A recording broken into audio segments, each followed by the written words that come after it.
ఓం నమో భగవతే వాసుదేవాయ. ఆత్మబంధువులందరికీ నమస్కారం. 501వ నామం కపీంద్ర. అంటే ఇక్కడ కపి అంటే వానరము అని అర్థం వస్తుంది. ఈ ప్రాణశక్తినే ఉచ్ఛ్వాస నిశ్వాసాలు అంటారు, లేకపోతే శ్వాస అంటారు, స్పందించటం అంటారు. ఈ ప్రజ్ఞ వలన నడుపుతోంది కనుక కపీంద్ర అన్నారు. అంటే శ్వాసను నడిపేవాడు అని కూడా ఇక్కడ అర్థం వస్తుంది. శ్వాసకు కావలసిన శక్తి మరి ఏమిటి అంటే శ్వాస అంటే వాయువు కదా. ఆ వాయువు పుత్రుడైనటువంటి హనుమంతుడు హనువులుగా దవడలు, ఈ దవడల సహాయంతో కంఠం నుండి పుట్టేటువంటి శబ్దం అక్షరాలుగాను మరి పదాలుగాను వ్యక్తం అవుతోంది. ఎక్కడి నుంచి ఎక్కడికి తీసుకెళ్ళాడో చూడండి. కపీంద్ర అంటే హనుమ, వానరమ అన్నారు కదా. కపీంద్రుడు అంటే హనుమంతుడు. ఇక్కడ ప్రాణశక్తి అంటే ఉచ్ఛ్వాస నిశ్వాసాలు. ఉచ్ఛ్వాస నిశ్వాసములు దేనికి అంటే ఎవరి వల్ల నడుస్తున్నాయి అంటే వాయువు వల్ల నడుస్తున్నాయి. ఆ వాయువు యొక్క పుత్రుడైనటువంటి హనుమంతుడు దవడలు ఈ దవడల సహాయంతో మనము కంఠం నుండి శబ్దం వస్తుంది. ఆ శబ్దం అక్షరాలుగా ముందు వస్తుంది. ఆ అక్షరాలే పదాలు అవుతాయి. ఆ పదాలే కవితలు అవ్వచ్చు, మరి ఒక కావ్యాలు అవ్వచ్చు, శాస్త్రాలు అవ్వచ్చు, చివరికి వేదాలు కూడా ఆ అక్షరాల సమూహమే కదా. అట్లా అవుతూ ఉంటుంది. ఆ విధంగా వ్యక్తమైనటువంటి కావలసినటువంటి ప్రాణశక్తే హనుమంతుడు కనుక స్వామిని కపీంద్రుడు అన్నారు. కపి అనే పదానికి నీటిని త్రాగేవాడు అని కూడా అర్థం ఉంది. కపి అంటే నీటిని త్రాగేవాడు అని కూడా అర్థం ఉంది. సూర్యుడు వేసవికాలంలో మరి తీక్షణమైనటువంటి కిరణాల చేత భూమి మీద ఉన్నటువంటి నీటిని అంతటిని ఆవిరిగా చేసి పైకి తీసుకుంటాడు. తీసుకుని మళ్ళీ మేఘాలుగా తీసుకుని మరి సూర్యుడు కూడా అట్లా నీటిని తీసుకునేవాడు కనుక కపీంద్రుడు అన్నారు ఆయన్ని కూడా. సూర్యుడు కూడా కపీంద్రుడే. అట్లా మన శరీరంలో ఉన్నటువంటి ప్రాణశక్తి, శరీరంలో ఉన్నటువంటి నీటి సాంద్రతను, మన శరీరంలో నీళ్ళు ఎక్కడున్నాయి అని అనుమానం వస్తుంది. మన శరీరంలో నీరు లేకపోయినా శరీరం ఉండదు. మరి లాలాజలం మనకి ప్రత్యక్షంగా కనపడేది లాలాజలం. అనుక్షణం మన నోట్లో పైన ఉన్నటువంటి కొండ నాలిక నుండి అలా నాలిక మీదకు వస్తూ ఉంటుంది. అది దాన్ని ఒక రకంగా అమృతము అంటారు. ఎందుకంటే అది ఉండటం వల్లే బ్రతుకుతాడు జీవుడు. ఆ లాలాజలం అలా ఒక్కొక్క బొట్టు అలా రాకపోతే వాడు మృతుడే. ఎందుకంటే అయిపోయినట్టే. ఆ నీరును శరీరంలో లేకపోతే వాడు ఉండడు. అగ్ని వేడి లేకపోతే ఉండడు. మరి శ్వాస వాయువు, ఆ వాయువు లేకపోతేను శరీరం ఉండదు. అంటే శరీరం ఉంటుంది, చలనం ఉండదు. అయిపోయినట్టే. ఆ శరీరం పని అయిపోయినట్టే. ఎందుకంటే ఆ శరీరాన్ని తీసుకెళ్ళిపోతారు, కాసేపట్లో దాన్ని సుప్తా చేస్తారు. అందుకే దాన్ని 7 కట్ల సవారీ ఎక్కిస్తారు అంటారు. అట్లా నీటి సాంద్రతని నిలబెట్టి శరీరంలో ఆ శరీరాన్ని కాపాడేటువంటి వాడు కనుక స్వామిని కపీంద్రుడు అన్నారు. ఏదైనా సమపాళ్లలో ఉంటేనే, శరీరానికి కావలసినంత సమపాళ్లలో ఉంటేనే శరీరం చక్కగా ఆరోగ్యంగా ఆనందంగా హాయిగా ఉంటుంది. ఆ నీరు ఎక్కువైందనుకోండి, ఎక్కడ నీరు ఎక్కువైతే అక్కడ వాసిపోయి మరి అది అధికమయ్యి అది ఒక అనారోగ్యము, బాధ. అది ఎక్కడికి వెళ్తుందో, ఎప్పటికి ఏం చేస్తుందో తెలియదు. కాళ్ళల్లో నీరు మరి కళ్ళల్లోకి వస్తుంది, చివరికి గుండెల్లోకి వస్తుంది. అలా తన్ని ఆ, మనిషిని పడేస్తుంది. అందుకని ఏది ఉష్ణం ఎక్కువైతే జ్వరంగా ఉంటుంది, అదే ఎక్కువైతే ఆ జ్వరమే ఆ వేడే మనిషిని పడేస్తుంది. అలా ఏదైనా ఎక్కువైతే శరీరం ఉండదు, తక్కువైనా ఉండదు. అది పరమాత్మ ఆ శరీరాన్ని చక్కగా తయారు చేసి దానికి కావలసిన పంచభూతాలతో తయారు చేశాడు. మళ్ళీ పంచభూతాలతో దానికి కావలసినవన్నీ శరీరం నడవటానికి కావలసినవన్నీ ఇచ్చాడు. కనుక శరీరం చక్కగా మనగలుగుతోంది. అలా జీవితాన్ని నడపతోంది అంటే ఆ పరమాత్మ యొక్క అనుగ్రహం చేత నడుస్తోంది. అది మనకి తెలుసుకోకపోతే ఇదంతా మన ప్రతాపమే అనుకుంటాం. మనం ఏమి చేస్తాం, అసలు మనం ఏం చేయగలం? ఈ శరీరం నడవాలి అంటే మనం ఏమైనా చెయ్యగలమా ఆలోచిస్తే? మన లోపల పెట్టిన యంత్రాలన్నీ ఆ పని చేస్తున్నాయి.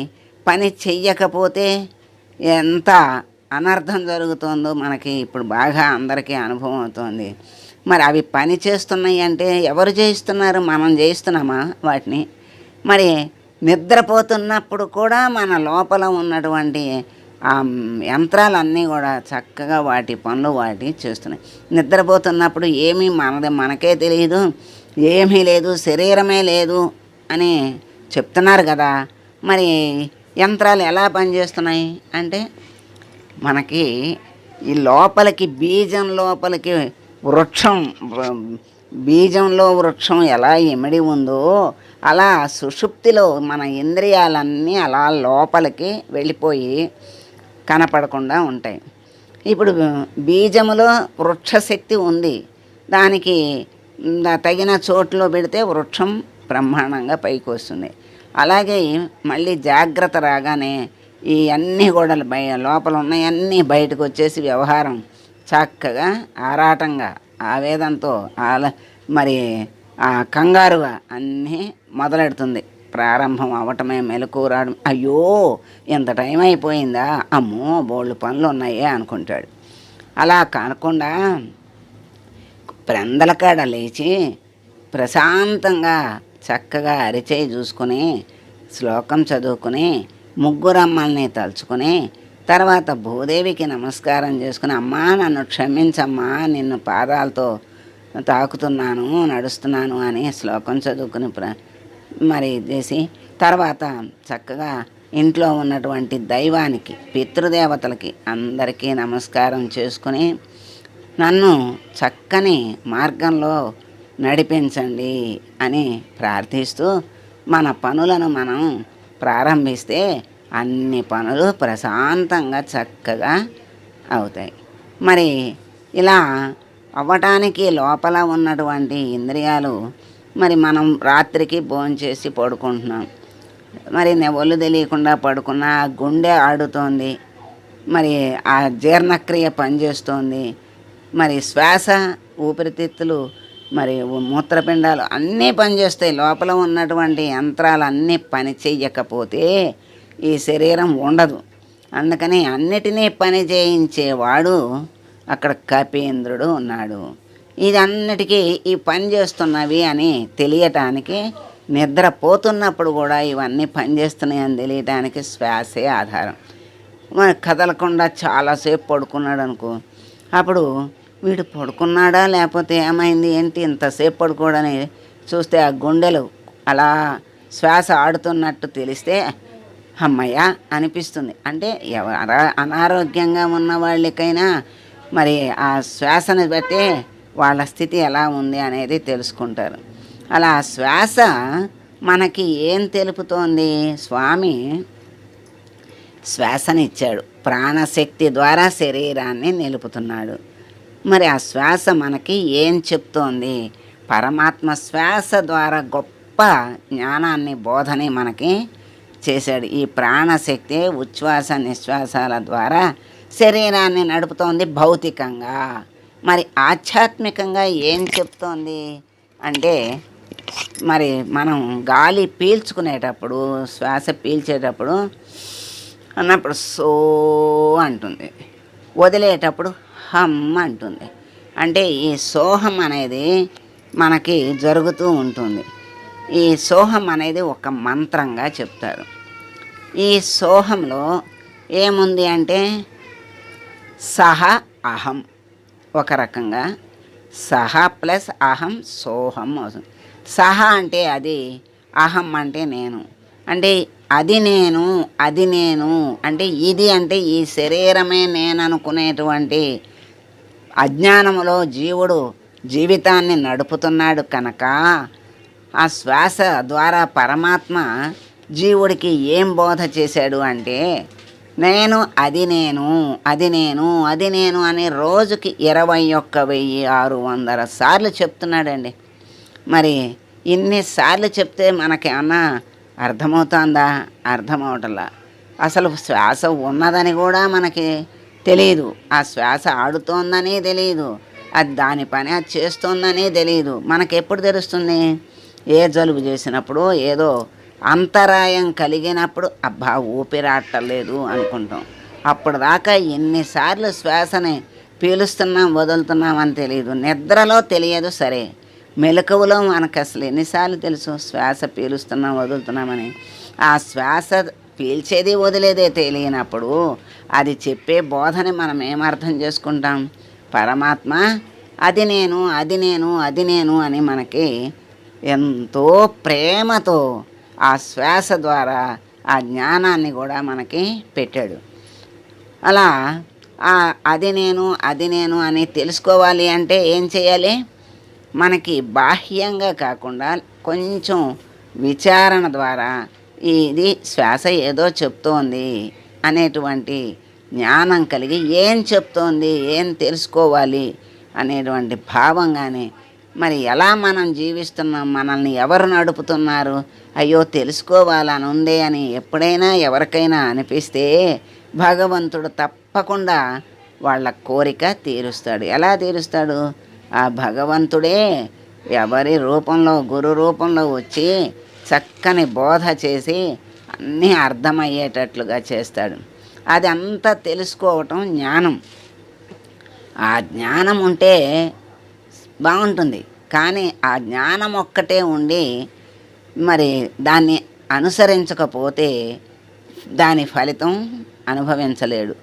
ఎందుకంటే అన్నీ భోజనాలు పెట్టి అన్నీ అక్కడ ఉన్నాయి, ఉన్నంత మాత్రాన తిన్న అనుభూతి వస్తుందా? అక్కడ విస్త్రాకులు అన్నీ వడ్డించి మన దగ్గర పెట్టినా తిన్న అనుభూతి రాదు. అన్నీ ఉన్నాయి కానీ వాటిని ఒక్కొక్కటి తింటూ ఉంటే ఆ రసాన్ని ఆస్వాదిస్తూ ఆనందంగా తింటూ ఉంటాం. ఆ ఆనందాన్ని అనుభవిస్తేనే తెలుస్తుంది. ఒక్కదాని రుచి చెప్పమంటే మనం ఏం చెప్తాం? తియ్యగా ఉంది అంటాం. అది తినని వాడికి ఆ రుచిని చెప్పలేం. ఎన్ని రకాలుగా చెప్పిన ఏది పోల్చినా దానిలా ఉండదు. ఇప్పుడు పంచదార ఉంది, దేనిలాగా అని చెప్తాం? ఆ పండులాగా ఈ పండులాగా అని ఏ పండు రుచి ఆ పండుకే, దేని రుచి దానికే ఉంటుంది. అందుకని అది పెట్టి తినిపిస్తే ఆ రుచి, ఓ ఇదే నువ్వెంతసేపు చెప్పినా నాకు అర్థం కాలేదు, ఇప్పుడు అర్థమైంది అంటాడు. అంటే అనుభవిస్తేనే ఆ ఏదైనా అనుభూతికి వస్తుంది. కానీ అనుభవించకపోతే ఎంత చెప్పినా అది అనుభవానికి రాదు, తెలుస్తుంది అంతే. ముందు తెలుసుకోవాలి, తెలుసుకున్నాక ఇప్పుడు అక్కడ పెట్టిన దాన్ని తినాలి. తినటం అనేది ఆచరణ. దానిలో ఆ రుచిని అనుభవించటం అనేది అనుభవం. ఈ అనుభవం రావాలి అంటే చివరిదాకా మరి ఆ జ్ఞానాన్ని మరి విజ్ఞానంగా మార్చుకోవాలి, దాన్ని ప్రజ్ఞానంగా మార్చుకోవాలి. అంటే ఆచరించాలి, తర్వాత అనుభవాన్ని పొందాలి. అప్పుడే దానికి సరైన దానికి ఫలితం, విన్నదానికి తెలుసుకున్న దానికి ఫలితం రావాలి అంటే చివరిదాకా అనుభవాన్ని పొందితేనే దాని యొక్క ఫలితాన్ని పూర్తిగా పొందినట్లు. అట్లా ఆ శరీరంలో శ్వాస రూపంలో పరమాత్మ ఉండి శ్వాసను ద్వారా శరీరాన్ని నడిపి దాని ద్వారా బోధని చెప్పి జీవుణ్ణి ఎంతో ఉద్ధరిస్తున్నటువంటి స్వామి కపీంద్రుడు అన్నారు. కపి అంటే ఇంకొక అర్థం కూడా చెప్తున్నారు, వరాహం అని కూడా అన్నారు. అంటే కపి అంటే వరాహం అని కూడా అర్థం ఉంది. కపీంద్రుడు అంటే మరి వరాహ రూపాన్ని ధరించాడు కదా, వరాహధారి అయినటువంటి శ్రీ మహావిష్ణువు మరి కపి అన్నారు. ఆయన భూమిని ఉద్ధరించాడు కదా. కపీంద్రుడు అంటే వానరాధిపతి అయిన శ్రీరామచంద్రుడని కూడా ఒక అర్థం ఉంది. అంటే కపి అంటే హనుమంతుడని ఉంది, మరి వరాహమూర్తి అని ఉంది.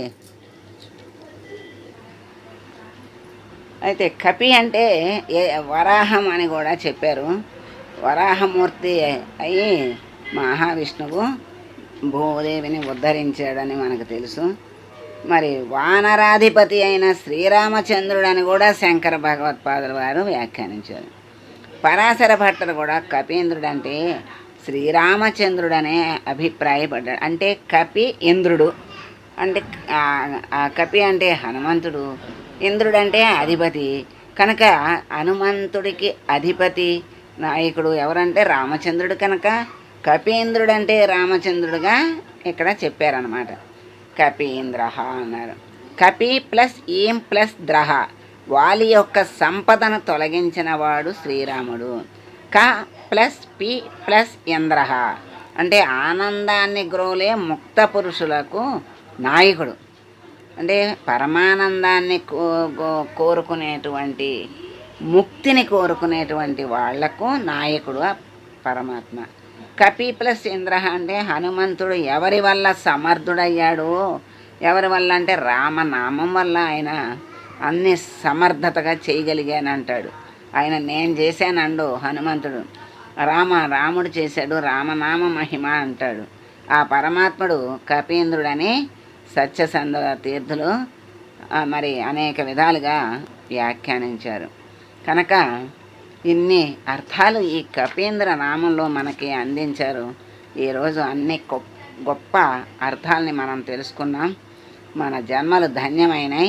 మహర్షులు ఓం కపీంద్రాయ నమః అని స్వామిని తమలపాకులతో స్వామిని ఆరాధిస్తున్నారు. అటువంటి కపీంద్రుడైనటువంటి స్వామిని మనం ప్రార్థిస్తూ, స్వామి శ్వాస రూపంలో మాలో ఉండి శ్వాస ద్వారా బోధ చేస్తూ ఆ బోధని మాకు అర్థమయ్యే